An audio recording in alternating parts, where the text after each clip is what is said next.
Bonjour, voici un extrait du roman de Anne-Marie Bougret, Ludovic et le voleur de regards. Partie 1. Il y a ce que l'on connaît, qui est étroit.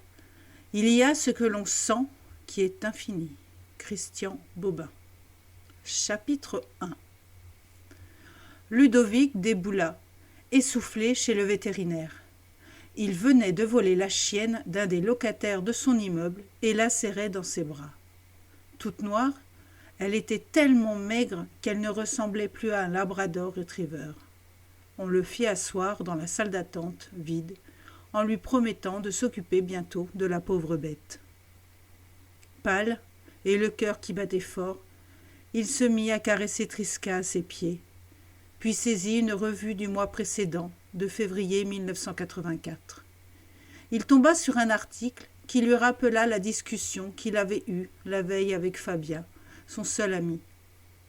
Il agrippa fébrilement le magazine. De jeunes Colombiens avaient été mutilés pour que des gens de nos pays riches puissent bénéficier de leurs cornets et de leurs reins. Sur le moment, il n'avait pas voulu croire Fabien, qui avait tendance à exagérer. Le journaliste parlait d'une affaire qui s'était passée en France, 3 ans auparavant, où des petits Français avaient été retrouvés assassinés dans des parcs publics avec des organes en moins. Lorsque Ludovic tourna la page, la photo d'un garçon de 6 ans, avec des trous à la place des yeux, lui fit ouvrir grand les siens d'horreur. Il ferma aussitôt le magazine et le jeta sur la table. Celui-ci glissa et atterrit sur le carrelage, au moment où le vétérinaire apparut. « Bonjour, qu'est-il arrivé à votre chienne ?»« Elle a été battue par son maître. »« Comment ça, cette chienne n'est pas la vôtre ?» Ludovic se leva et expliqua en quelques mots la situation. « Très bien, je dois vous faire patienter, car j'ai une urgence. Je m'occuperai d'elle après. » L'adolescent ramassa le catalogue et le remit sur la table. Il reprit sa place, cajola une nouvelle fois Trisca, puis sortit un cahier de son sac à dos et commença à écrire. C'était sa manière à lui de se détendre et d'y voir plus clair. Une phrase se forma toute seule sous son stylo. Bientôt, Trisca gambadera sur la place aux bois.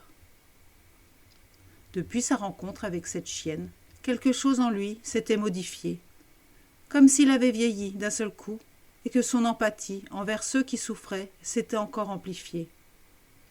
Avant-hier, alors qu'il était en train de rédiger un court texte sur Trisca, en quelques mots, son écriture l'avait averti qu'elle serait heureuse avec lui. Il se rappela la sensation étrange de déjà vécu qui s'était emparée de tout son être, accompagnée d'une sorte de vertige. Il s'était dit qu'il devait prendre ses désirs pour des réalités et il n'y avait plus pensé. Mais, à l'instant, une impression identique s'était reproduite à mesure que les lettres se formaient sur le papier. Dès qu'il en aurait l'occasion, il testerait son don pour en mesurer l'étendue. Ludovic releva la tête de son cahier et, pour chasser la vision d'horreur du petit infirme, se remémora son exploit. Il avait attendu que sa mère, Simone, concierge de l'immeuble, s'en aille faire ses courses et que le père, Goulusec, ne soit plus dans son appartement pour s'introduire chez lui. Il s'était servi du passe-partout de sa mère. La porte s'était ouverte sur un couloir sombre, enfumé, au fond duquel 2 yeux noirs luisaient de peur. Il s'était approché tout doucement pour ne pas effrayer la pauvre bête famélique. Lui aussi ne mangeait ni ne dormait presque plus. Cette chienne avait envahi ses pensées, l'avait obsédé nuit et jour jusqu'à ce que ce matin, où il avait enfin saisi l'occasion de la délivrer. Ludo, comme l'appelait sa mère, venait d'avoir 16 ans. Grand, un peu voûté, il avait le front parsemé d'acné qu'il dissimulait sous une frange.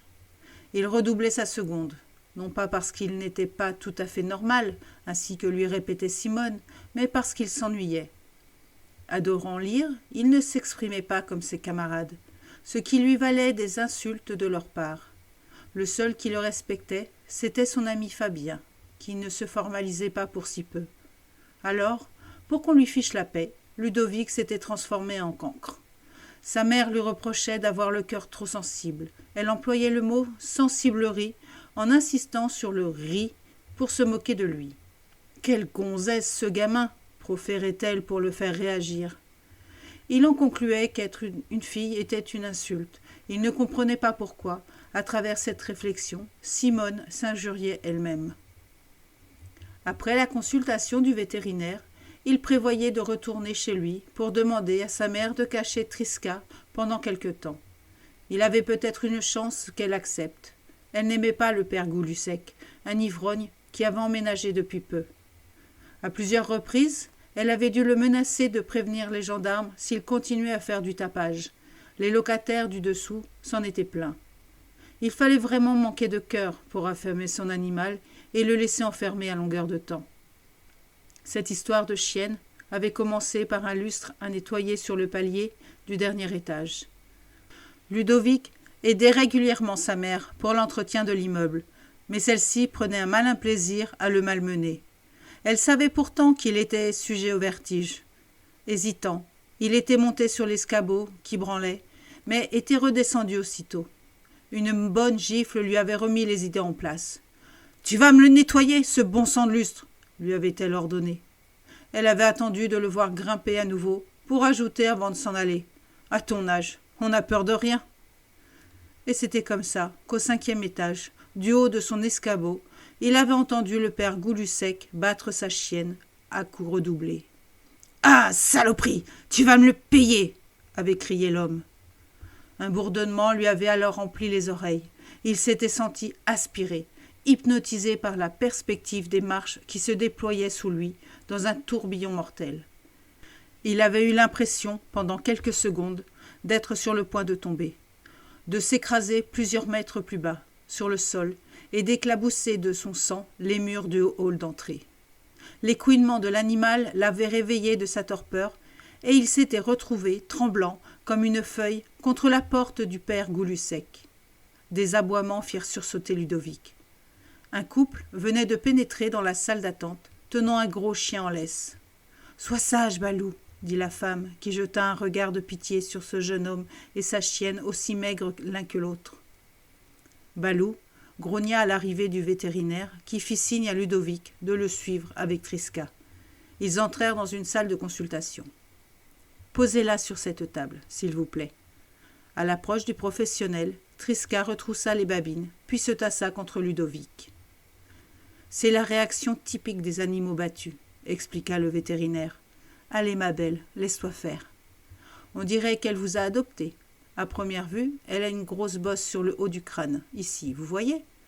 Cette chienne est sous-alimentée. Je vais lui faire une prise de sang pour en savoir plus. » Une assistante, habillée en vert, pénétra dans la pièce. « Séverine va la maintenir. Continuez de la caresser pour qu'elle se sente en confiance. » Un garrot lui fut posé. « Voilà, c'est fait. Tu as été sage, » dit-il en s'adressant à Triska. Les deux praticiens sortirent et Ludovic attendit le résultat de l'analyse avec Triska. Au bout d'un instant, le vétérinaire revint. Cette bête est anémiée et déshydratée, mais rien d'autre de vraiment méchant. De l'eau, toujours à disposition, une bonne alimentation et tout devrait progressivement rentrer dans l'ordre. La chienne dans ses bras, Ludovic la déposa à l'accueil pour régler la consultation, la reprit et s'en alla. Pendant le court trajet jusqu'à chez lui, il s'adressa à Triska comme à une personne. « Je ne te laisserai pas tomber, ma belle, je te le promets. Ce sale bonhomme ne te touchera plus jamais. » Arrivé devant son immeuble, Ludovic monta les marches, traversa le hall d'entrée et ouvrit la porte de la loge. « Eh bien, t'étais où ?» glapit Simone, en peignoir. « Ça fait 2 heures que je t'attends. Tu devrais pas te nettoyer les escaliers ?»« Mais c'est la chienne à Goulusec. Qu'est-ce qu'elle fait là ?»« Je l'ai libérée. Je reviens de chez le vétérinaire. »« T'es devenu fou ! Qu'est-ce qui t'a pris de voler cette chienne ? Et avec quel argent as-tu payé ? » « J'ai fait la lecture chez Madame Trouba. Je ne pouvais pas la laisser souffrir comme ça. Tu te rends compte dans quel pétrin tu nous mets avec cet abruti ? Il va tout de suite s'apercevoir qu'elle n'est plus dans son appartement. Il est idiot, mais tout de même. » Soignée et bien nourrie, elle va vite reprendre des forces. C'est le vétérinaire qui me l'a dit. « Je m'en fiche. La loge est trop petite pour avoir un chien. Et j'ai assez à faire comme ça. S'il te plaît, maman, seulement pour quelques jours, le temps qu'elle se rétablisse. Et qu'est-ce que je vais raconter à Goulusec? Je suis rentré chez vous, j'ai pris votre chienne. Je peux aller en prison pour ça, espèce d'imbécile. Ludovic s'empressa de remplir un bol d'eau et un autre de croquettes qu'il sortit du placard sous l'œil surpris de sa mère. Monsieur a tout prévu et fait ses coups en douce. Ludovic ne répondit pas. Il était heureux de voir Trisca se désaltérer à grands coups de langue et avaler sa nourriture. « Regarde comme elle est affamée. Oh, s'il te plaît, on la garde seulement pendant quelques jours. Je vais voir ce que je peux faire. En attendant, pour ta peine, va nettoyer l'escalier et dépêche-toi. Goulusec n'arrivera que tard dans la nuit, après avoir fait sa tournée des bars. J'espère qu'il sera trop saoul pour réagir. Manquerait plus qu'il nous réveille. Il devrait se radiner demain matin. » Cette nuit-là, Ludovic dormit à peine. Trisca se mit à couiner, prisonnière d'un cauchemar, certainement l'heure à laquelle Goulusec lui donnait sa tannée. L'adolescent repensa à l'article chez le vétérinaire et au petit garçon à qui on avait enlevé les yeux. Il ne put fermer les siens. Le lendemain matin, tandis que Ludovic finissait son petit déjeuner, les cheveux en bataille et à moitié réveillé, Simone rentra dans la loge comme une furie. « Voilà le père Goulusec, cache-toi avec elle. Il ne faut pas qu'elle aboie en entendant son maître. » Elle ressortit pour accueillir le bonhomme. Ludovic entraîna Trisca dans sa chambre borgne, tellement petite que le lit et son armoire emplissaient tout l'espace. Il fit monter Trisca sous le couvre-pied à fleurs et, tout en la caressant, s'assit à ses côtés, l'oreille aux aguets. La voix de Simone lui parvenait étouffée. « C'est-tu pas malheureux? On entendait les gémissements de votre pauvre bête jusqu'en bas. J'ai ouvert à mon fils qui est allé directement chez le vétérinaire. On vous la rendra dans quelques jours. D'ailleurs, vous me devez l'argent de la consultation. » « Mais de quoi je me mêle, la mégère? Si vous la ramenez, j'appelle les flics et la SPA. » Ludovic perçut les bougonnements du père Goulusec qui montait l'escalier de son pas traînant. Il se précipita dans la loge pour attendre l'arrivée de sa mère. « Bon, » annonça cette dernière en rentrant dans la pièce. « On la garde un jour ou deux, mais pas plus, et on la lui rend. T'as bien compris? »« Oui, promis. » La nuit prochaine, il pourrait enfin dormir du sommeil du juste. Il ne voyait qu'une chose à faire, soigner Trisca, puis la cacher quelque part, ou s'enfuir avec elle. Hors de question de la rendre à cet ivrogne. Un peu d'amour, et la vie reprenait son sens. Ludovic et Trisca se réveillèrent en pleine forme le lendemain matin. De son côté, Simone était en train de se demander comment elle allait se débarrasser de cette chienne sans que son fils lui fasse une crise de nerfs lorsqu'elle le vit prêt à partir, un livre à la main, comme à son habitude. « Où vas-tu » ? ?»« Je vais promener Trisca à la place au bois. » Il suffoquait littéralement dans cette loge. Il avait un besoin urgent de prendre l'air. « Ne rentre pas trop tard. Ce soir, tu as les poubelles à sortir, » lui rappela Simone d'un ton peu amène, tandis qu'elle triait le courrier à distribuer aux différents occupants de l'immeuble. « Oui, maman !» Ludovic accrocha la laisse au collier neuf de Trisca, qu'il avait acheté avec son argent de poche, pour remplacer la lanière de cuir usée et décampa. Une fois à l'extérieur de l'immeuble, il aspira un bon coup. Il savourait enfin le goût de la liberté et il n'était plus seul. Même si la chienne avait besoin de se remplumer, elle avait désormais fière allure sur le trottoir auprès de son nouveau compagnon. Soudain, Ludovic repensa à la phrase qu'il avait écrite sur son carnet. Trisca gambadera la place au bois. Lui, le timide, le timoré, se sentait toutes les hardiaises. N'avait-il pas déjà accompli un tour de force? Trisca était heureuse, et lui aussi. Il regarda le monde comme si c'était la première fois. Même l'air semblait différent en compagnie de sa protégée. Arrivé sur la place qu'il affectionnait, il mesura à quel point Trisca avait été privée de liberté lorsqu'il la vit s'ébattre et renifler d'arbre en arbre. Pendant ce temps, il s'installa sur le banc, témoin de ses nombreuses lectures. Ce fut sa silhouette qu'il distingua en premier. Il s'imagina voir devant les yeux l'une des peintures de Gustave Caillebotte. Gracieuse, la jeune femme se découpait au loin sur le feuillage vert tendre. Il crut à une apparition, sortie tout droit du XIXe siècle. Sa veste cintrée mettait en valeur sa taille fine, et sa jupe longue, froufroutante, rendait sa démarche fabuleusement sensuelle. Il aurait bien été incapable de reconnaître Adélaïde de la Foix, une passionnée comme lui de littérature, avec laquelle il avait discuté à plusieurs reprises. Il ne l'avait connue qu'en tenue de jogging. La maison de haute couture qu'elle dirigeait n'était qu'à 2 kilomètres et elle en profitait pour faire de l'exercice chaque fois qu'elle rendait visite à son beau-père. Un après-midi, elle s'était assise sur ce même banc et l'avait interrogé à propos du roman qu'il était en train de lire. Depuis, il pensait régulièrement à elle, comme à un beau songe. Mais en cette journée ensoleillée, le songe lui fit un geste et il lui parla en s'approchant. « Eh bien, Ludovic, je commençais sérieusement à désespérer, je ne vous voyais plus. Figurez-vous que j'ai une proposition à vous faire. J'ai réfléchi à quelque chose qui pourrait peut-être vous intéresser et moi me dépanner. » Elle se tenait là, devant lui, ses cheveux blonds relevés en chignon, illuminés par le bleu du ciel. Ludovic voulut se lever. « Non, restez assis !» Avant qu'il ne réalise ce qui se passait, Adélaïde releva légèrement sa robe et prit place à ses côtés. Le garçon put ainsi apercevoir le jupon blanc qui servait d'écrin aux jambes d'Adélaïde. Ce fut ensuite la dentelle qui dépassait de ses manches qui l'hypnotisa. Le parfum de la jeune femme finit de le griser. Un vertige inconnu le submergea. Lorsqu'il se rendit compte qu'elle l'observait en souriant, il eut soudain très chaud et sentit ses joues s'enflammer. La tête lui tournait. Il avait l'impression d'être ivre. « Je suis à la recherche d'un lecteur pour mon beau-père. J'ai aussitôt pensé à vous. Les quelques fois que je vous ai vu, vous teniez un livre à la main, comme aujourd'hui d'ailleurs. Il habite le manoir de Haute-Cour, que vous apercevez là-bas. » De sa main menue, à la peau laiteuse, Adélaïde désigna l'entrée d'une grande demeure, en partie visible, cachée par les arbres d'un parc. « Savez-vous lire à haute voix ?»« Oui, je crois. J'ai déjà fait la lecture à une dame du quartier. »« Parfait ! Bien entendu, vous serez rémunéré. Alors, qu'en dites-vous » lui demanda-t-elle enthousiaste. Qu'en disait-il ? Mais il était prêt à suivre cette déesse jusqu'au bout du monde. Combien de fois par semaine pourrais-je ? Tous les jours, si vous pouvez. Théobald est aveugle, il adore la littérature et pour cause, il est écrivain. Jusqu'à maintenant, j'étais sa lectrice, mais je suis de plus en plus débordée.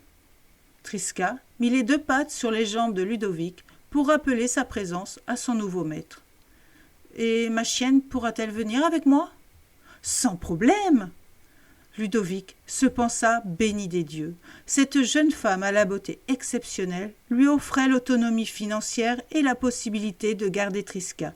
Il pourrait peut-être la cacher dans cette maison et dire à cet abruti de Gustave Goulusec qu'il l'avait perdue. « J'accepte avec joie, mais je vais tout de même en parler à ma mère. » Le jeune homme se surprit lui-même de son audace. Il ne se reconnaissait plus. Il s'était exprimé sans bafouiller, comme s'il lui était naturel de traiter des affaires. Afin de convaincre plus facilement Simone, il profita de sa nouvelle assurance pour demander à Adélaïde combien son beau-père était disposé à le payer. « Si vous convenez à ce poste, ce sera 10 francs de l'heure. Réfléchissez et donnez-moi votre réponse, disons demain, en fin d'après-midi, au même endroit.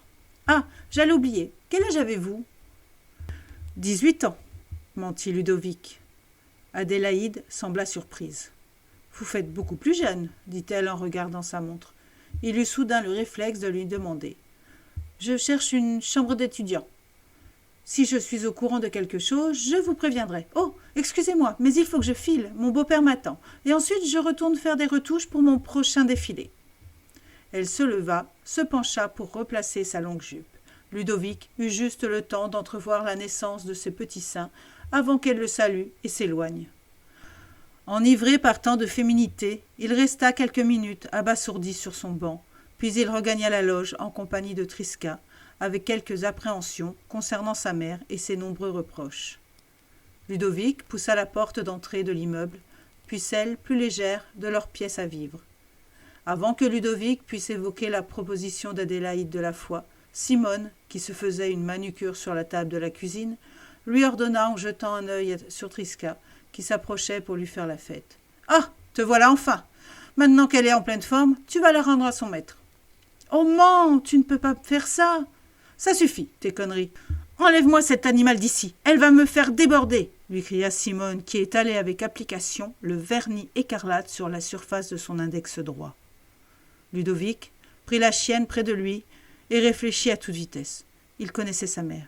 Si elle avait décidé de redonner Trisca à Goulusec, aucun argument ne la ferait changer d'avis. Il fallait gagner du temps. Ok, mais laisse-la moi encore 2 petits jours. Elle sera complètement remise et c'est promis, ensuite je la lui rendrai. Pour qu'il n'y ait aucune ambiguïté quant à sa position dans cette histoire, Trisca alla se coucher, oreille basse, sur le coussin que Ludovic avait placé par terre à côté de sa gamelle. « D'accord !» s'exclama Simone, soufflant sur sa main gauche qu'elle agitait. « Mais attention, passé ce délai, je ne t'accorderai aucune prolongation. En échange, sors les poubelles et balaie le trottoir devant l'entrée. » Ludovic s'exécuta. Sa décision était prise. Il devait partir. Voilà pour cet extrait du roman de Anne-Marie Bougret, Ludovic et le voleur de regard. Je vous remercie pour cette écoute et je vous dis à très bientôt. Au revoir.